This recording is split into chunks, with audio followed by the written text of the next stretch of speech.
Let's see. Testing, testing, 1, 2, 3. Testing, testing, 1, 2, 3. Testing, 1, 2, 1, 2. Hey there, hi there, ho there. This is Ralph Hayes Jr., RH Junior Reality Check, coming to you live over the internet through a series of tubes we call the boob tube, known as YouTube, bringing you another broadcast, another contribution to the endless clutter and litter on the information highway. A little something I like to call Spleen Squeezins.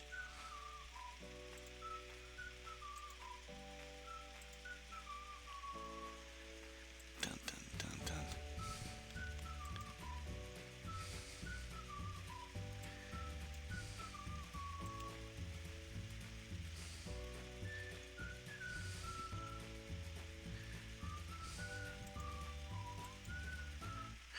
Boom, boom, boom, boom. Hello, everybody.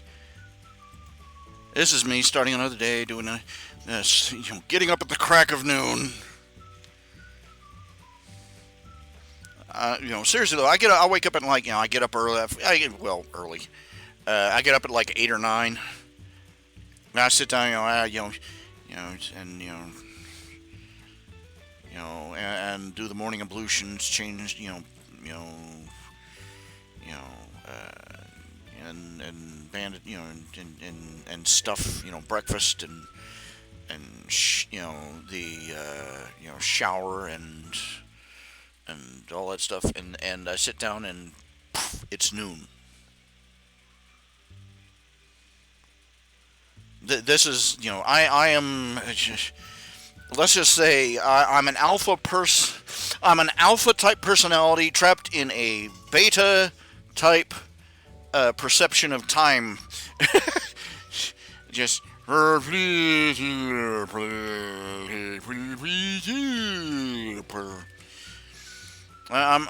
Sid the Sloth from Zootopia. Uh, don't get me started on sloths. Nothing against sloths. It's just that during a rather long and unpleasant stretch where I was having to live with my folks, uh, my dad thought he would be cute and clever, and he gave me these. I would like you to review these papers. We're going to be using them in our Sunday school class. We'd like you to look. Do me a favor and look them over and tell me what you think. And the first one is a packet. It is basically comparing Christians to various animals, and the one on top was the sloth. And in case you haven't guessed, my father has never been particularly impressed with my personal life accomplishments. He thought he was being, at the time I was living at their place. I had been there, living there for months, looking, trying to leverage what little business I had online into something meaningful, and looking more and more and more looking for work. He handed down one of his, at one point he hands down this manifesto that I'd better start hunting for work 24/7, and I'd better get a job, you know. And and we lived out, at the time he lives out. They live out in a town called Lowell, Ohio. It's barely even. It has a stoplight. It doesn't even have a real stoplight. It has one of those, stop one way, slow the other, blinky lights. It doesn't even have a real stoplight. It has $1 store. Its restaurant scene consists of a 1960s drive-in restaurant that, last I heard, it shut down for lack of business. And you get the picture. It's there's like 100 people living in the, there's like maybe a couple hundred people living in this area, and of course 3 churches in the same space because people are stupid. And to even think about looking for work, I had to travel, a little half-hour drive when I could get hold of the car, all the way to Marietta, where I spend the whole day, just filling out applications and stupid crap like that, and getting nowhere.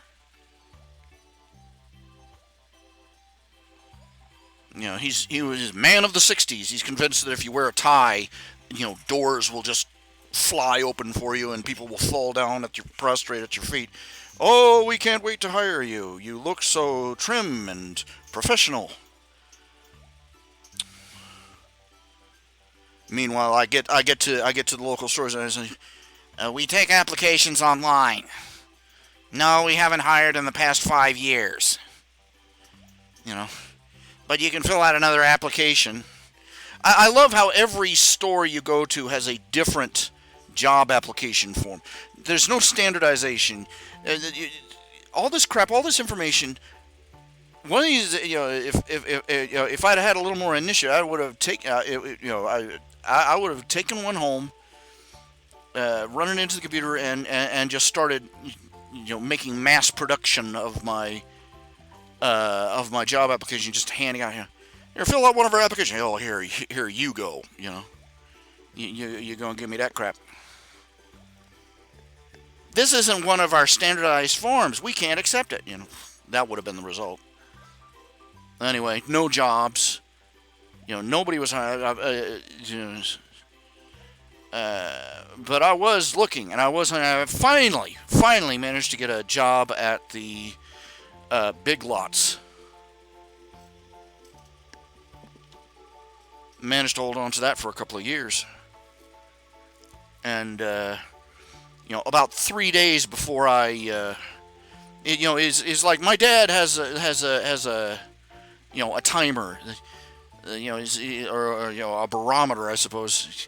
He's set to, lose his temper and explode about 3 days before things finally break for me, And, he threw a screaming fit at me because he said, well, you're not even trying to get a job. 3 days later, I finally get my first job interview.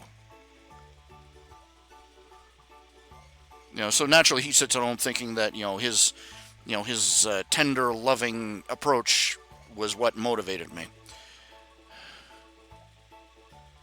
Am I bitter? Do I sound bitter? Yes, I'm bitter. I'm bitter about everything in my life. No lies. This is me. But, anyway, during this long, painful, ugly stretch where I'm living in I don't even get, I'm restraining myself, trying to keep myself from going off on this again, because I've gone off on it just about every day of my life for the past 10 years.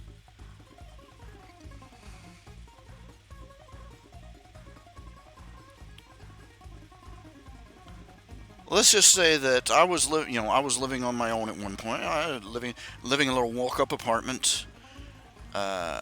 Just getting by, scraping by, and I managed to let a combination of anxiety and greed talk me into working into going back to moving back in with them again. We have a plan, and the plan went toes up in no time flat. And I ended up stuck at their place again.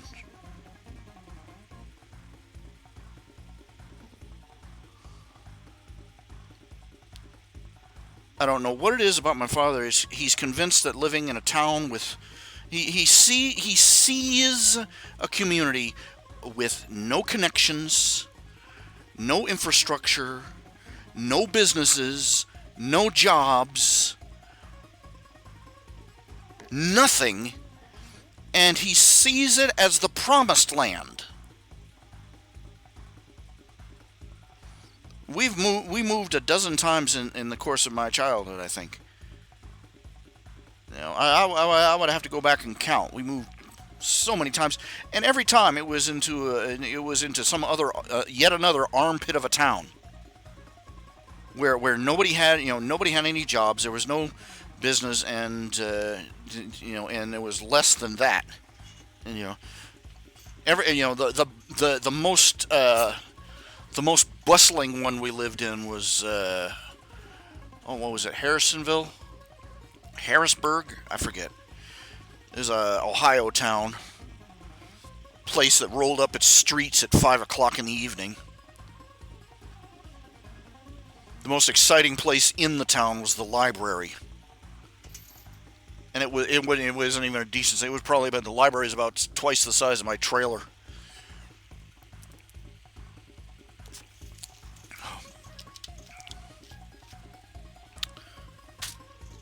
Every other one, oh man, I'm Otsego. That was a little. That Otsego was literally a mud hole in the road. But we got to live in the church property building for free. And then there was. So we never lived in a. We lived in Cambridge for a short while when I was around 16. Cambridge, Ohio. But then the church that Dad was pastoring at basically imploded. And it was absolutely positive. I can testify to this. It was absolutely positively not his fault. This church was this church it was a mess. Everybody that was worth diddly squat had left by the time Dad finally said, "Okay, this church is just a dumpster fire," and retired as pastor. It's just bad. It just really was. But let's not go into that. He bought a house, and we were living in. He making an income at the church, and the next thing we know, we lost the house. We had to move away, and that was it. We left Cambridge, Ohio, and ended up in Pennsboro, West Virginia.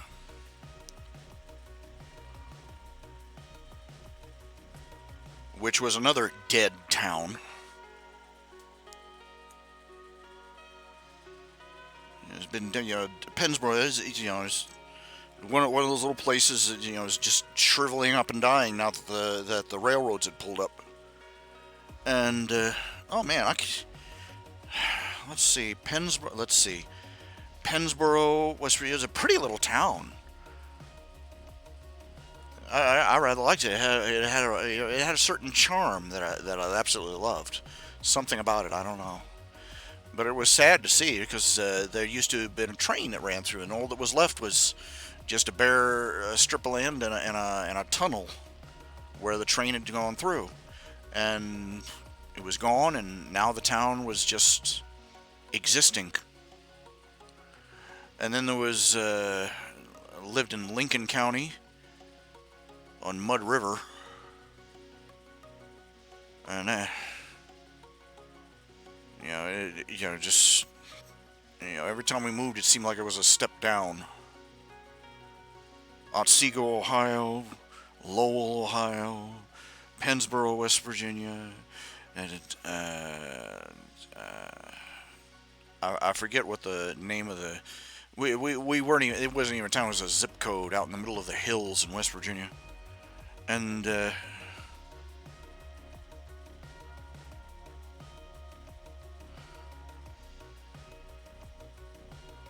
going further back, let's see. The last time we lived in anything resembling a city was Cambridge, and that was when I was about 15.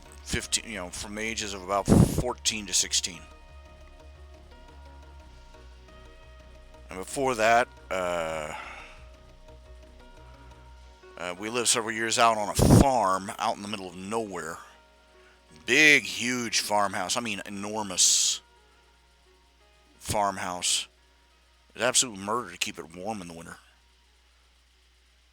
We had two neighbors. One of them was about a quarter-mile walk away, and our neighbors were pigs and cows. You knew which way the wind was blowing at all times. Then there was my father. Let's just put it this way: my father has a pathological, irrational hatred of cities.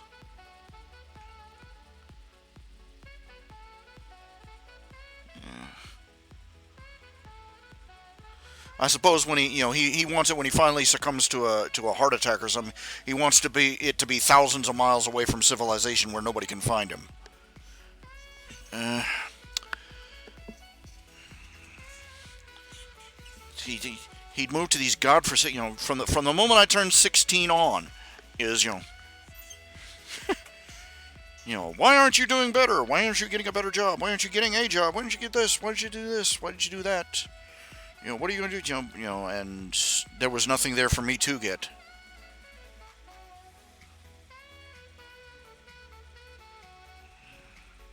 The joys of my childhood, the joys of my life.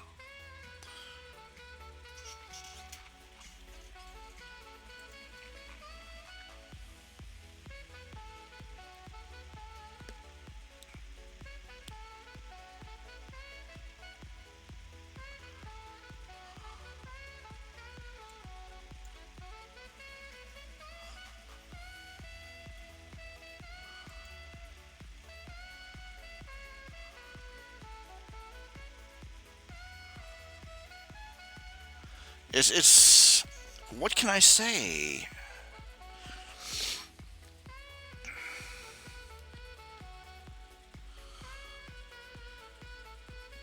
One of the aspects of my life is I have to live my entire life perfectly aware that everything about me is heartbreak and disappointment for my parents.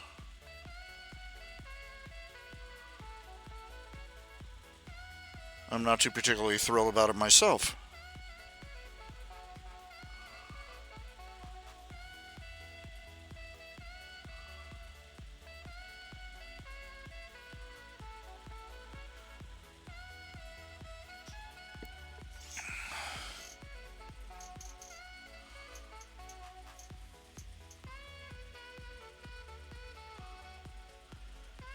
Oh, the double messages. The double messages.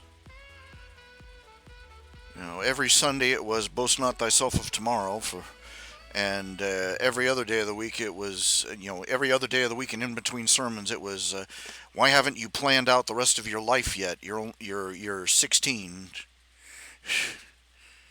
You'd better have a plan for the future. You better." And then there was, every Sunday school lesson was, wealth is unimportant, riches are unimportant, you know, fortune and fame are pointless. But God help you if you just, if you weren't nose to the grindstone, clawing your way up some ladder someplace, every other minute of the day.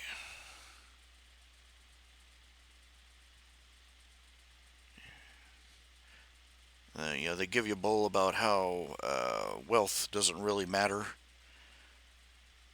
Because to a Christian, wealth shouldn't really matter.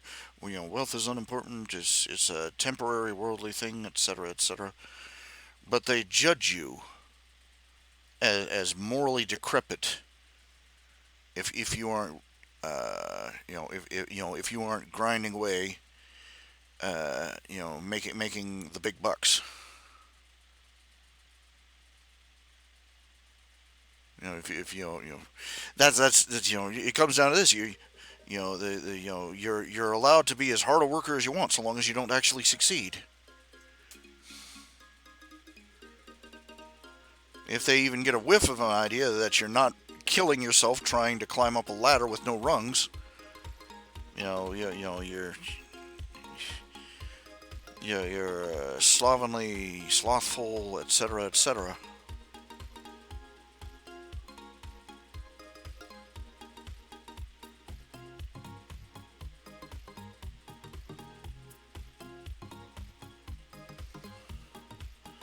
It's hard to live. It's hard to accept. You live in a world where when you live in a state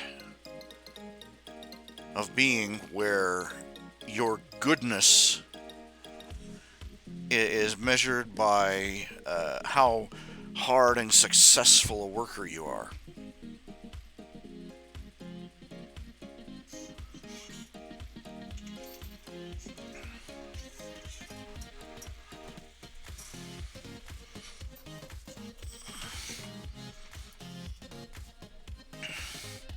I guarantee if all the people that criticize me for my lifestyle, all the people that I know that I'm related to, my family and my and all the people in my life in the past who would look at my life and judge me now. If I suddenly turned out to be rich, suddenly my virtue quotient would go right through the roof.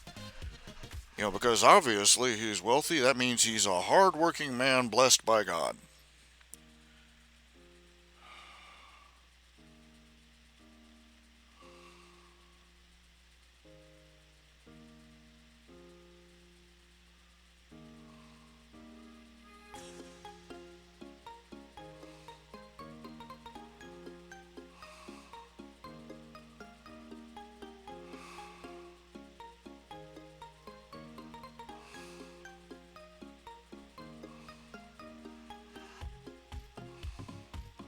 You see, being poor is a sign of sinfulness and shame,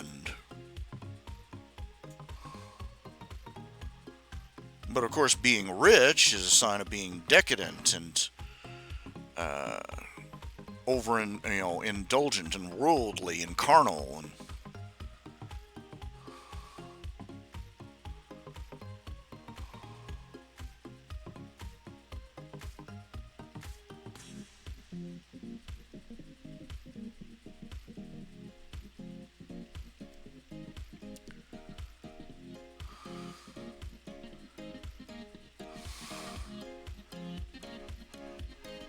it's just, it tracks back to to romantic thinking in the original classical meaning of the term romantic.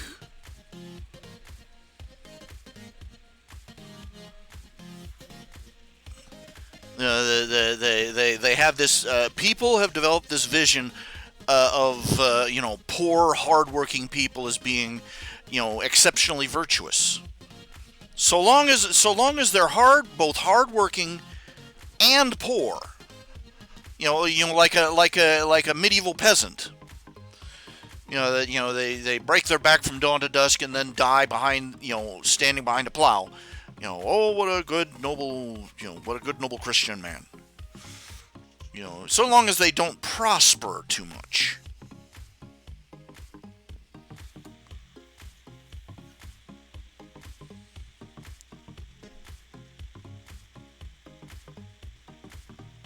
And I've always, and my parents would deny it if you confronted them with the question, but that's the vibe I've gotten off them all this time, all my life.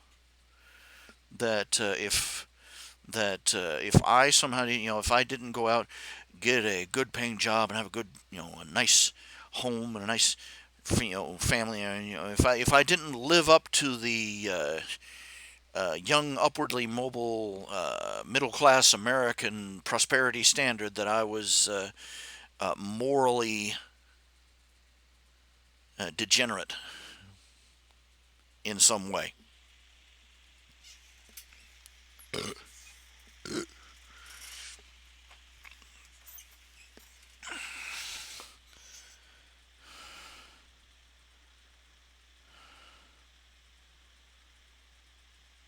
Do I believe that myself? Look, uh, there are certain truths that I accept, and among them is the fact that you generally tend to live, your success, materially speaking, in life is a matter of your own effort, and that, yeah, to a certain degree, if you're living on the skids, in a free, prosperous society, if you're living on the skids, uh, that's your doing. The soul of the sluggard desireth and hath nothing, but the soul of the diligent shall be made fat. And yes, I believe that. And this is why my life of and basically this just underlines to me what a lifetime of failures my life has been.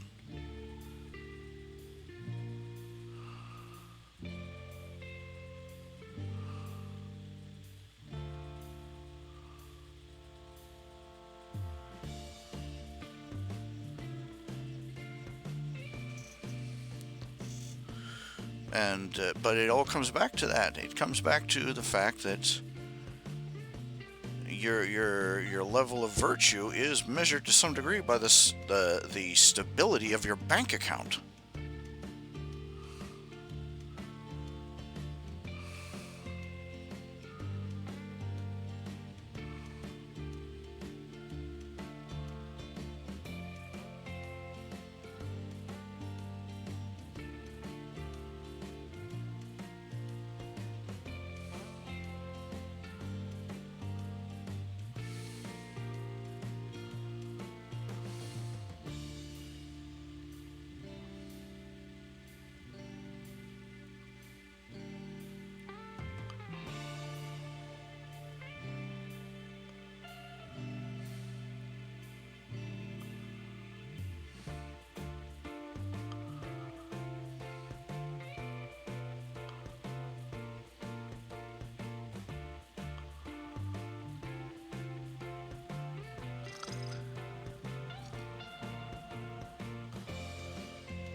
Oh, I'm sorry.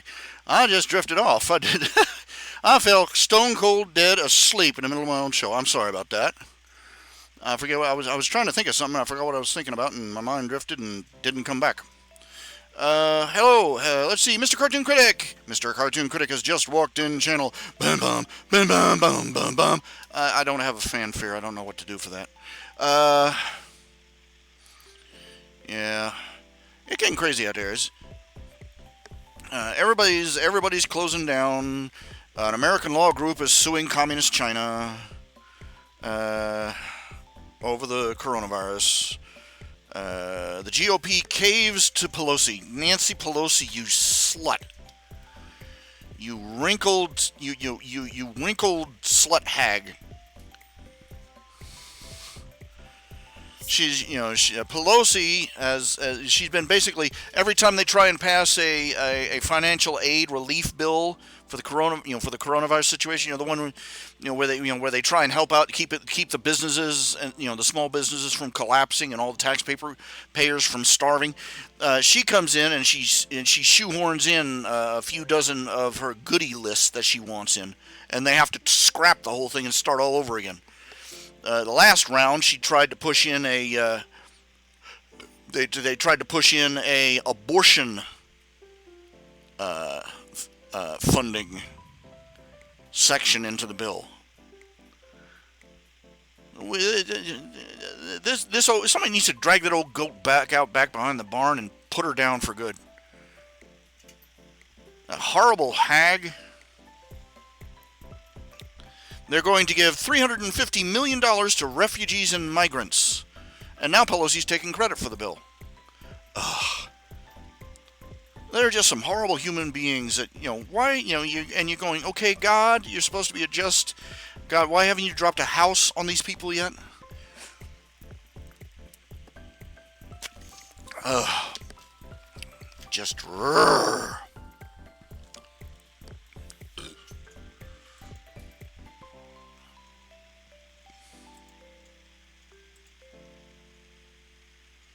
Are you still there, Mr. Cartoon Critic? Are you still there? Is my microphone still on? Yeah, my microphone's still on.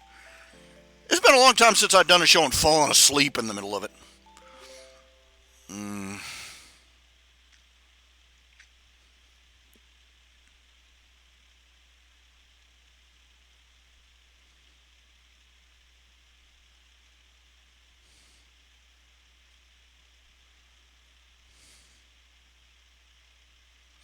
Okay, let's see here. I don't know what to think. It's only been 30 minutes and I'm already... Okay, what I need to do is I need to get my art program up.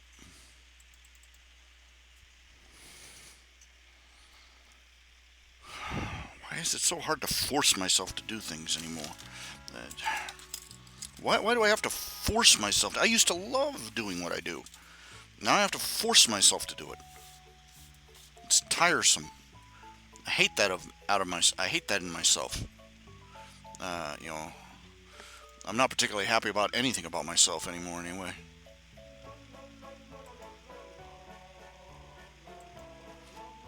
Oh, come on.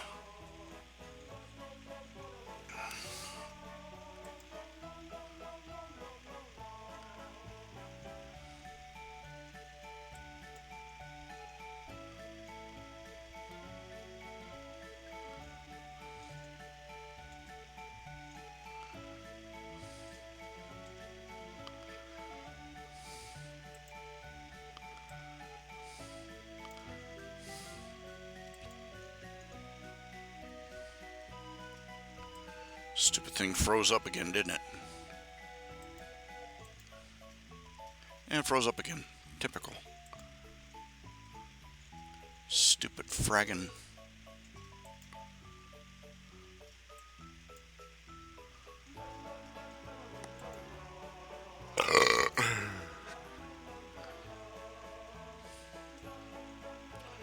Trying to get everything working, and I can't figure out what's working and what's not because it's just back and forth crap. Let's see. Switching over to drawing.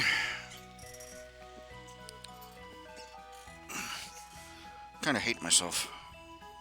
Kind of always do.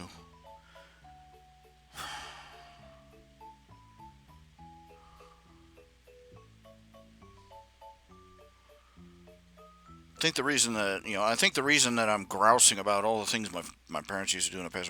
Right now, there's a lot of stress things, going up in the air, and when things go bad, I kind of worry about ending up back in their home again. But also, this is terrible. This is right now, my dad's been in and out of the hospital a couple of times already. In the middle of all this, he's having to go in and out of the hospital. He's he had a mini stroke a few days ago, and they took him to the hospital. Everything's fine now. They checked him over, made sure there wasn't anything, but they detected what they said was something on his heart. Something with his heart. They don't know what. He's having to go back in for more scans and stuff. It's always something. We never have to deal with problems one at a time. They always seem to, the instant one problem pops up, every last, it's like you never get just one leak in your roof. You know what you say? You know what I'm saying? Here's one leak, and then there's a leak in your plumbing. There's problems, with the wiring and everything. And it's like the whole house decided, and started falling apart on you. Well, you're talking about your day-to-day life, same story. And right now, it seems like things can't seem to go wrong in sequence or one at a time. It all has to happen all at once. And you're standing there in the middle going, I, I, ah. You don't know which way to run, and you don't even know if you could run. What a life. Rise Up Animal Road. Yeah, that's the name of the anime with the German pro wrestler German suplexing the princess. Very strange.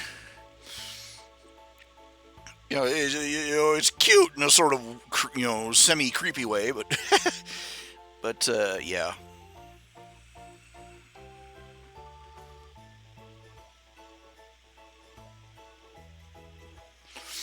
But yeah, here let's gonna bum bum bum bum bum bum bum bum window capture. Turn that off. Turn plane 9 off.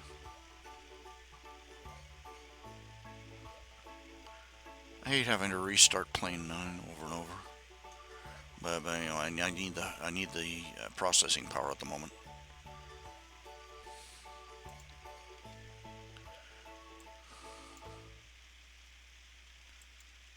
Found some new settings for my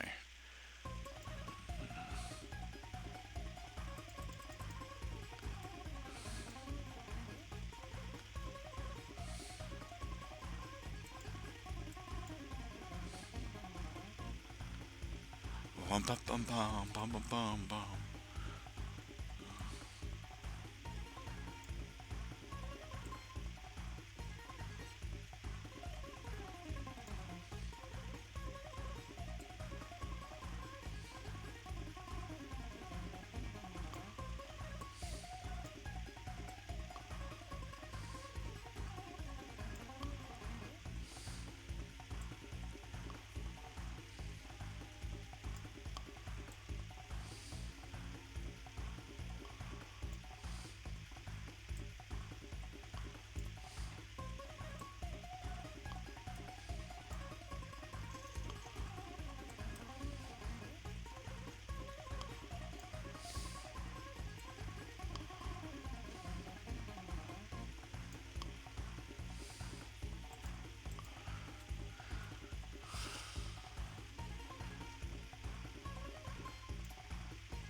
This is another commission for Daniel Meyer. I got 2 of them.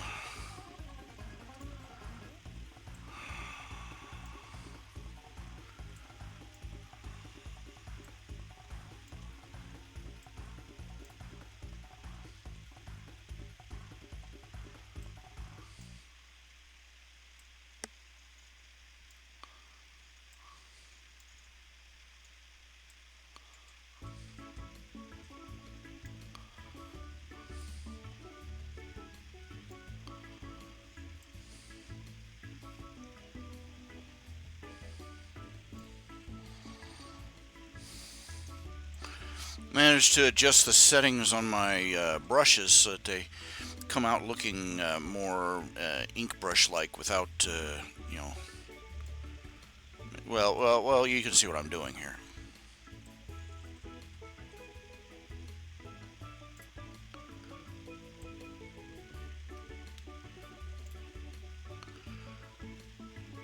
Probably gonna need a lot of work to get this just right.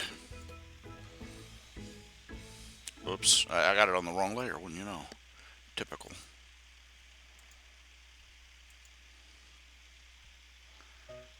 Flipping.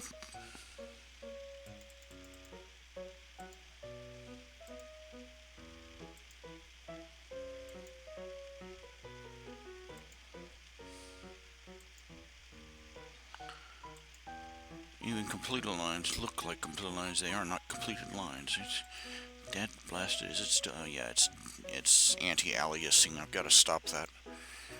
Uh,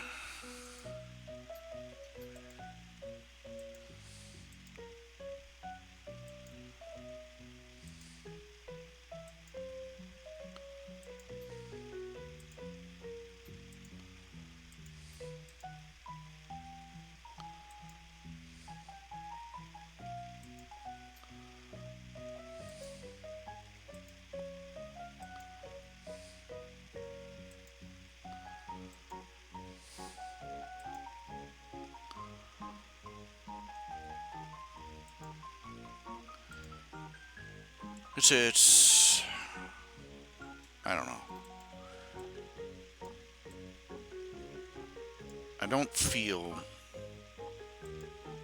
anything right now. I just.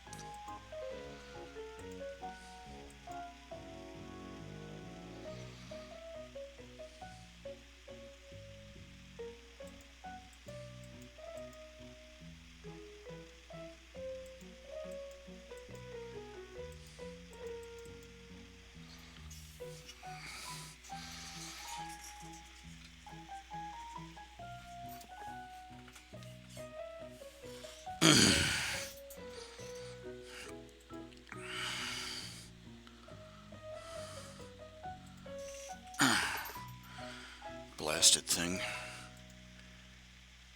Every glitch and blot.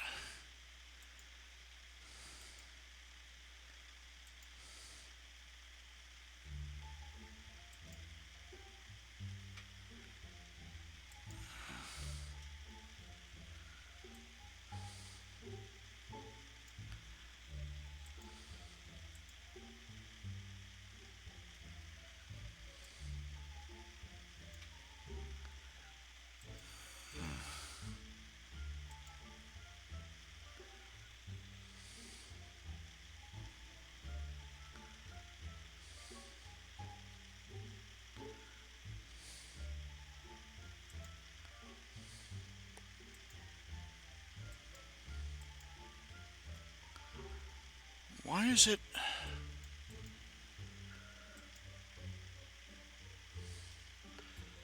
This is not what I wanted it to do. Why is it doing it?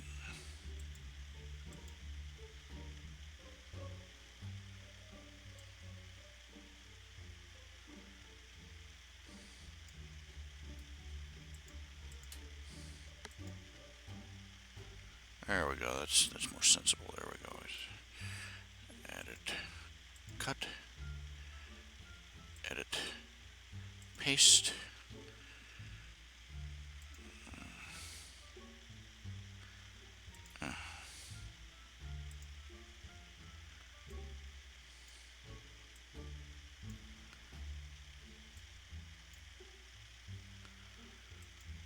See if we're gonna get some proper results now.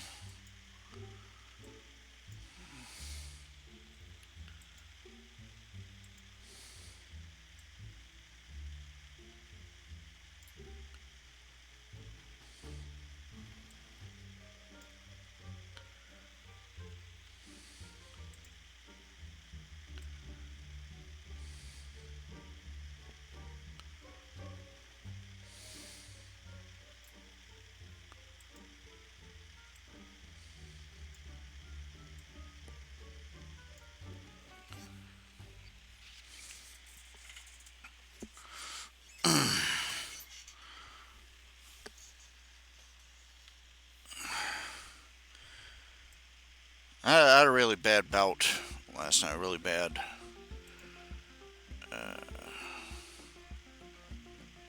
I guess you'd call it an episode last night. Just started realizing, just started listening off the thing. I'm not going to be able to do these things anymore, ever again, because of because of the lymphedema in my legs, because of how badly deformed my legs are. Short of a medical miracle,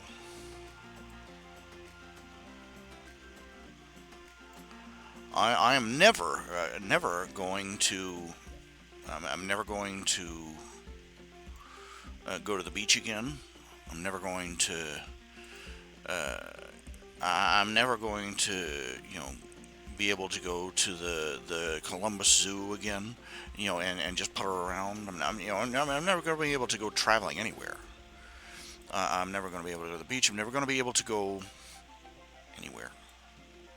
And I just started listing off all the things I'm not going to be able to ever do again, and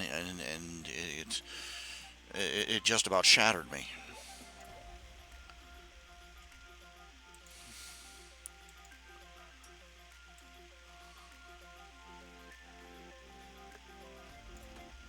Short of a medical and or a financial miracle, which in these days and age is the same thing.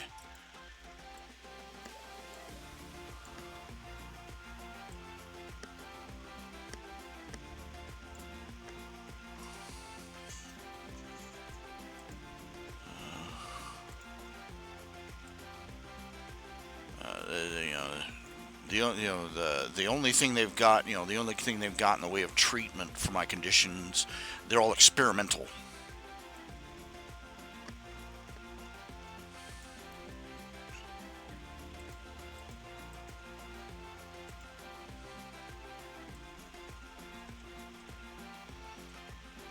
They've got this experimental operation, where they basically transplant lymph glands into your legs. No word yet on how well it works, if at all.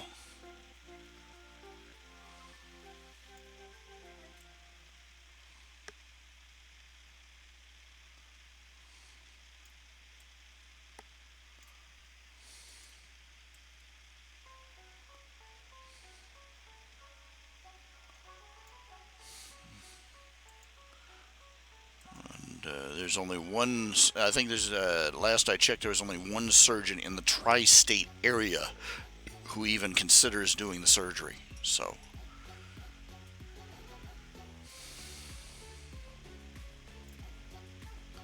it's not exactly a light undertaking.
When I do this, I gotta stop every few minutes, a little while, and stop, set it aside, do some other things that are distracting me. Save that, save the process, save the progress. But as you can see, it's coming along pretty nicely. It's a much looser style than I normally use. It looks more brush-like for one thing, and there's a lot less control necessary for it. Comes out smoother looking, ironically, as a consequence. Okay. Ta-da.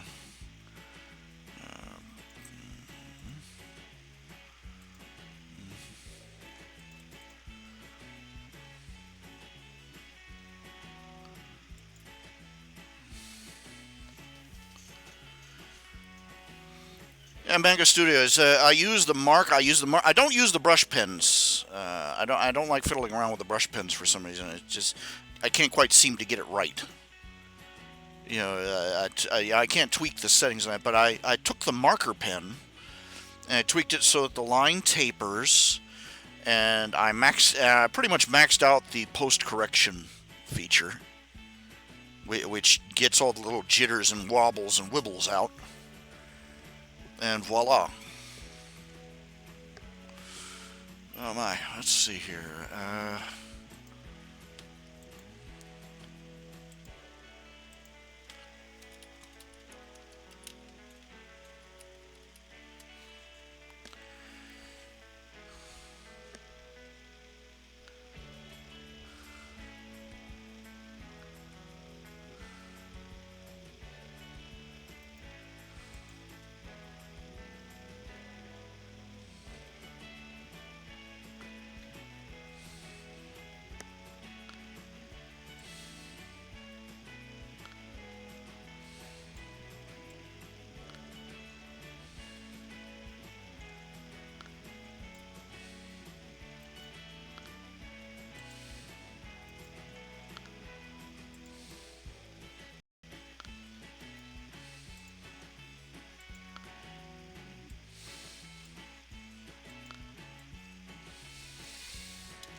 And always searching for stuff. Let's see here.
Ouch.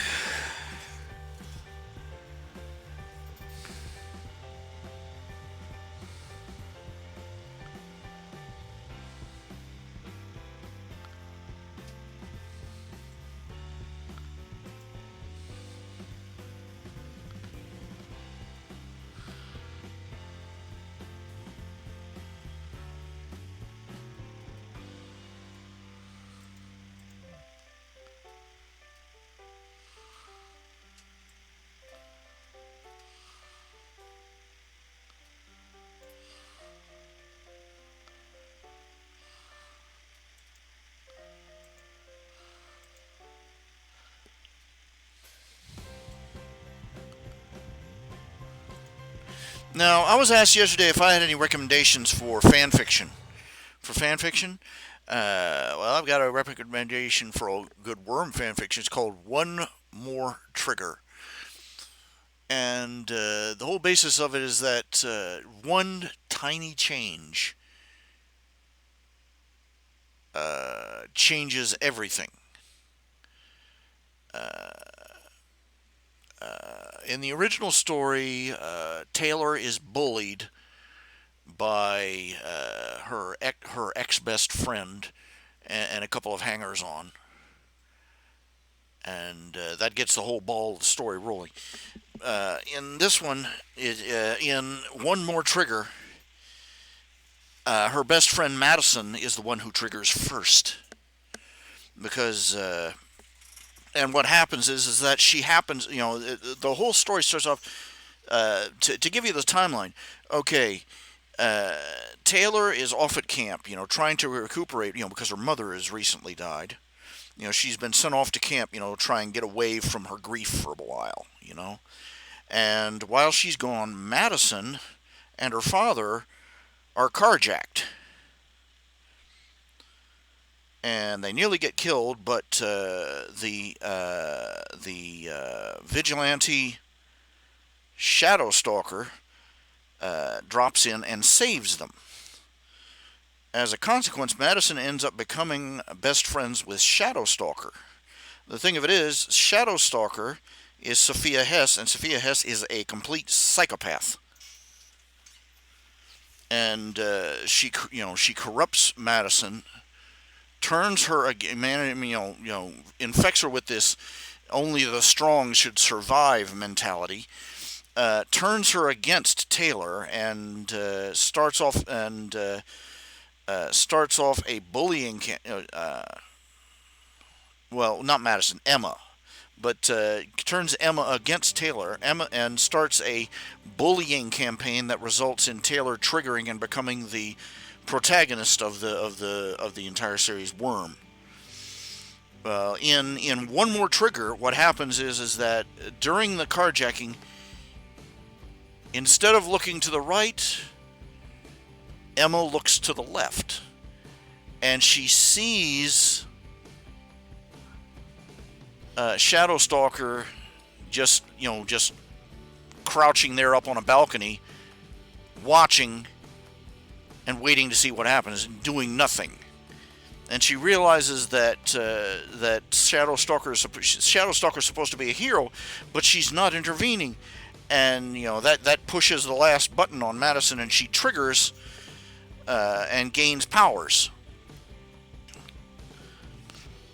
Sophia becomes upset. Sophia Shadowstalker becomes obsessed with her because she's really unhinged and seriously believes in this. Only the strong survive Machiavellian, Darwinian nonsense of hers. And since Emma has shown that she's so strong, she becomes a focus of Sophia's obsession. And Emma and Taylor remain friends, and Sophia is constantly on the outs at their school. Sophia is constantly trying to chisel her way in, and it ends up with Sophia starting a bullying campaign on her own, and basically traumatizing the hell out of and causing Taylor's trigger. Well, basically, it boils down to, instead of it being Taylor all on her own, the kids who would have been her bullies, Emma and Madison, end up becoming other heroes and becoming her partners. And much to the absolute woe of all the villains in the story, because the three of them managed to absolutely curb stomp any villain that comes their way. They smack Lung around like a bitch. The Slaughterhouse 9 shows up, and it ends up they defeat the Slaughterhouse 9 twice. They beat them, turn them over to the PRT. The PRT's hauling them off. The Slaughterhouse 9 escapes, and they have to beat them again. and it ends with them using one of the villains as a surfboard to skate through the school so that they can get from one side of the school to the other. Well, anyway, it's a really good read. Just look up One More Trigger, and easy enough find.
Feed's having a little trouble. Must be the middle of the day, and they're sucking up bandwidth someplace.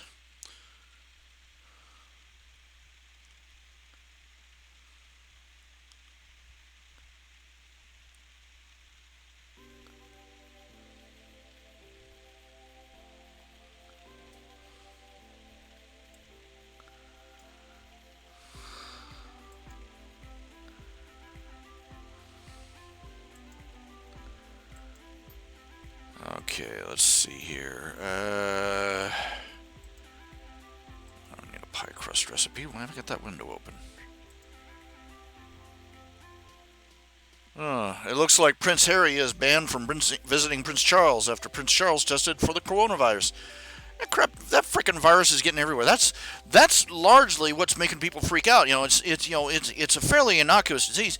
Unless you're very elderly or have pre-existing medical conditions, generally the young and healthy will do fine. But it just spreads like mad. It just pops up all over the place in no time flat. And it's getting in places you're wondering how the heck it got there. Some guy up on top of some mountain out in the middle of nowhere gets a sniffle, and the next thing you know, it's a coronavirus alert.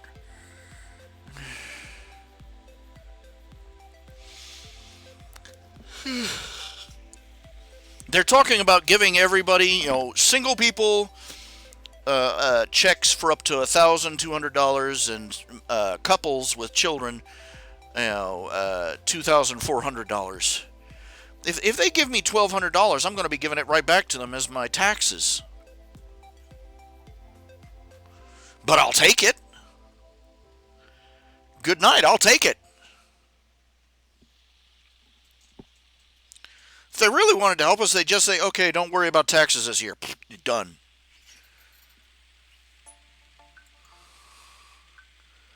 Let them go skinny for a while.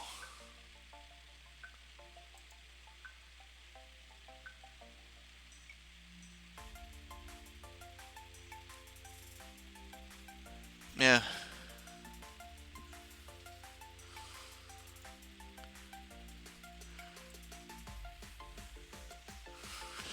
My mom. I made up a recipe for meatloaf that I've been using.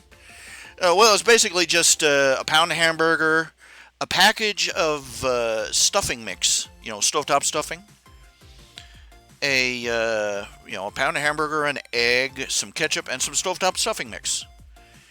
Very tasty, very tasty. You don't even have to add spices or anything because of the stuffing has all the spices in it. And I'm like, she's asking me, how much ketchup? I'm like, oh, so much.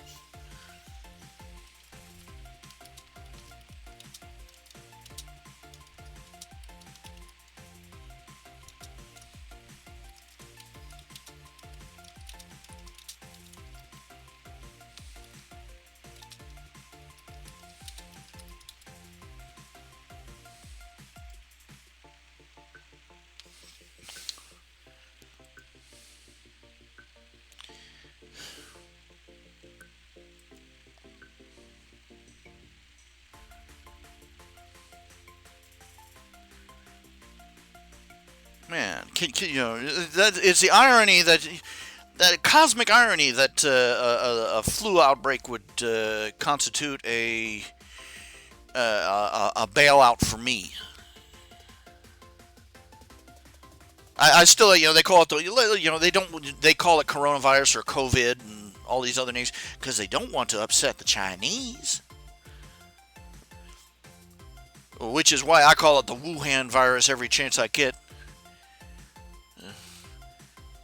My Wuhan virus, chop socky,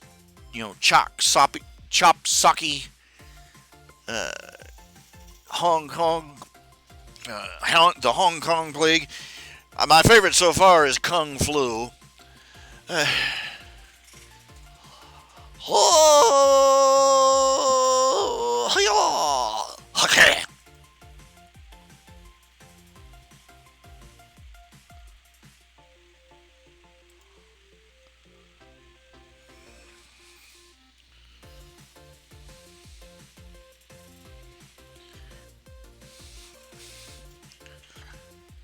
There's an inside joke in the latest chapter of Coyote. When they list off midnight's measurements, those are the given measurements for Carmen Electra. Because Carmen Electra was and still is the hotness. I won't lie.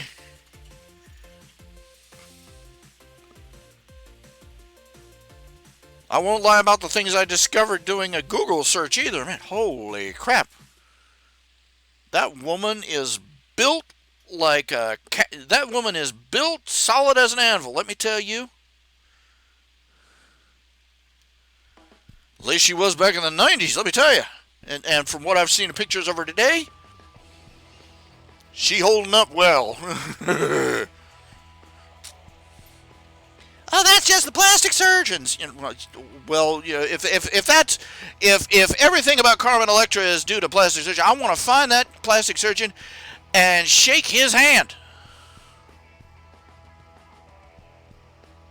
because he is a master of the craft. Oh my! I won't lie.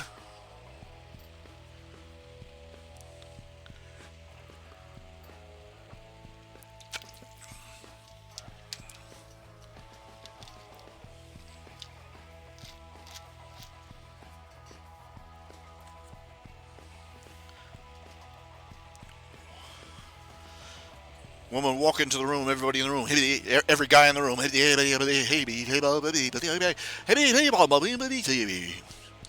But still, anyway, back to this $1,000. If I can't imagine somebody handing me $1,200. I can't imagine anybody from. I've actually had somebody, people make donations like that. That's age in years past.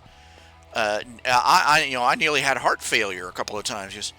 I remember the first time I got $100 donation once. Rare thing, but it happens. And I was like,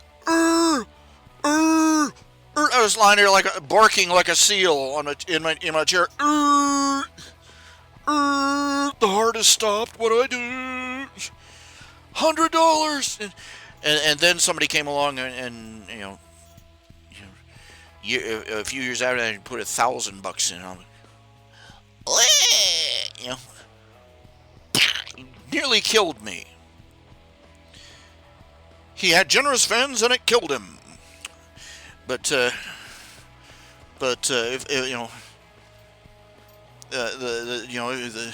I'm like, I'm reading the news and they're talking about giving everybody $1,000, and I'm like,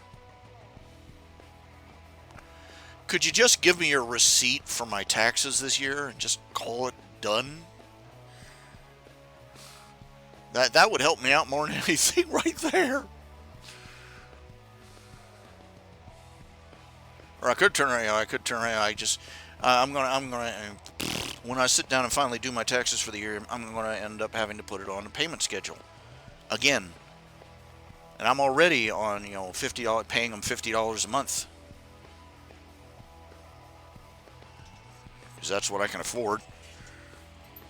I can't afford nothing. But just I don't know. Just,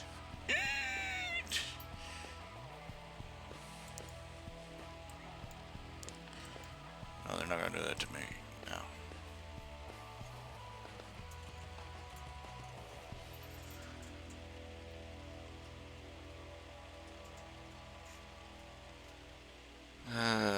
Brother, another quarantine. Well, they're gonna have to. The British, all the British. Well, the British. What the British are doing is that they are just quarantining anybody over the age of 60 or with pre-existing, health conditions, and telling everybody else go about your business. It remains to be seen whether our approach or their approach is going to have the lower death toll. So this is going to be a rather grim learning experience.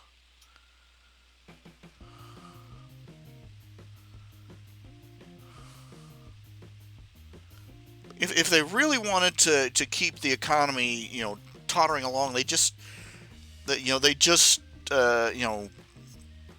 cancel taxes for this year. That's what I'm thinking. Just cancel the income tax for this year.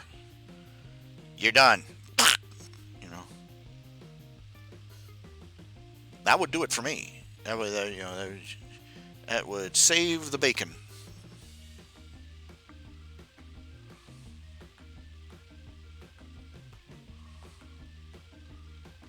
As some people here can tell you, I have grimly contemplated some rather desperate measures over the past year. I don't deserve.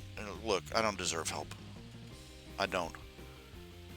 A person who could anybody else could take what I have, make a go of it, just working diligently and competently and just doing would manage to thrive. But uh,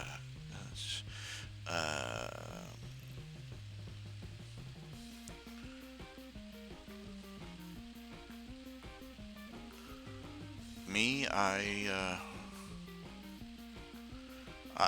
managed to take a silk purse and turn it into a sow's ear. I'm the Midas fertilizer man. Everything I touch turns to crap.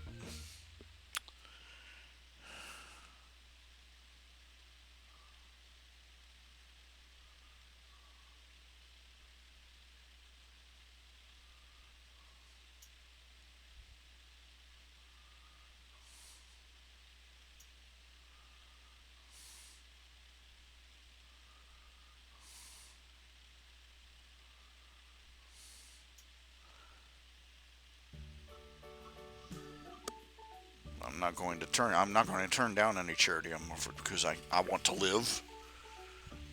But I won't deny that there, just about anybody you can name would be more deserving.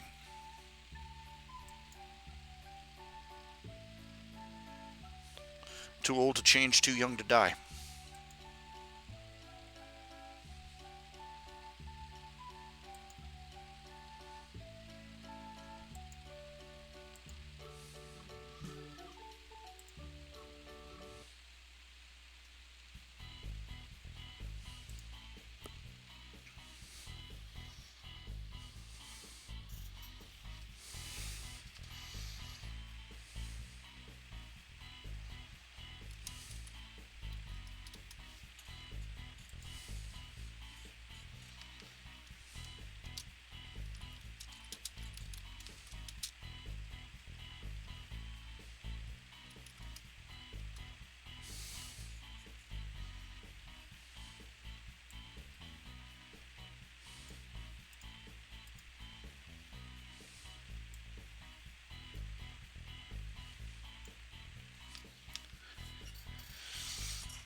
Okay,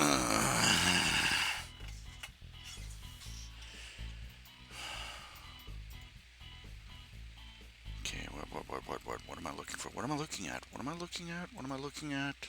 There we go. Uh, I've only been on here for an hour, but I'm already running out of steam.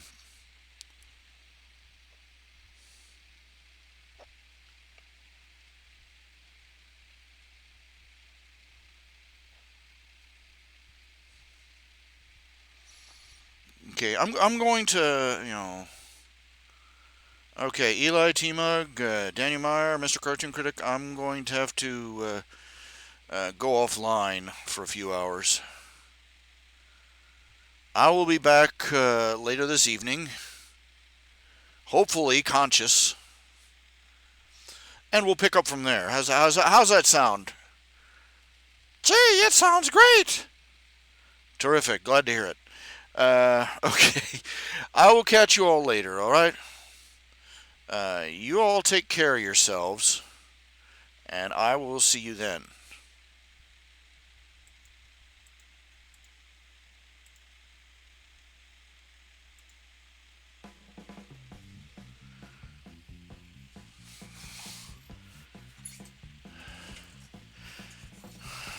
Oh my.